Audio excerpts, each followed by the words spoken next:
The May jobs report came in very hot with 272,000 jobs added and unemployment hit 4%. So what does all this mean for people thinking about buying or selling in the next 6, 12, 24 months? I'll explain it to you in a second. If you get some value out of this, you like what you hear, just do us a quick favor. It's really easy to do. Just click on the subscribe button, hit the bell for notifications, and more importantly, if you want to talk about how all this information impacts your real estate plans, you can schedule a call with our killer team in the comments. The jobs report came in very hot in the month of May with 82,000 more jobs added than projected, 272,000 total for the month of May. The Dow Jones projection was 190,000, so way above expectation, and unemployment hit 4%, which is the highest rate since January of 2022. And wages were also up 0.4% compared to the previous month, 4.1% year over year. And this data took some people by surprise. It was a little bit of a hawkish view seeing this many jobs get added. And when you look a little deeper, some of the economists out there pointed this out, that household employment was actually down and part-time employment came in at 7.4%.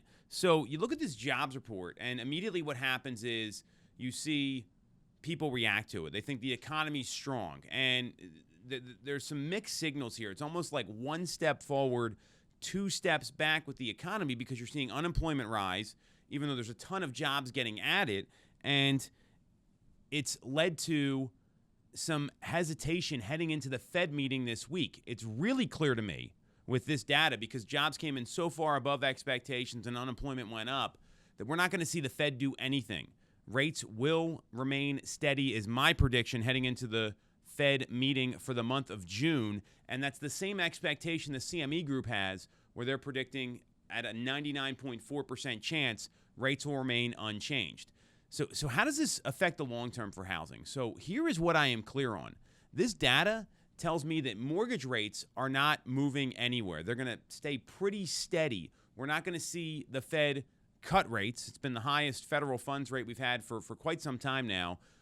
People have been talking about a rate cut. I don't see it happening until at least the third or fourth quarter. And we're going to have to see some additional data come in that maybe shows the hiring and the jobs additions are a little weaker than where they are, because they're so far above expectation right now.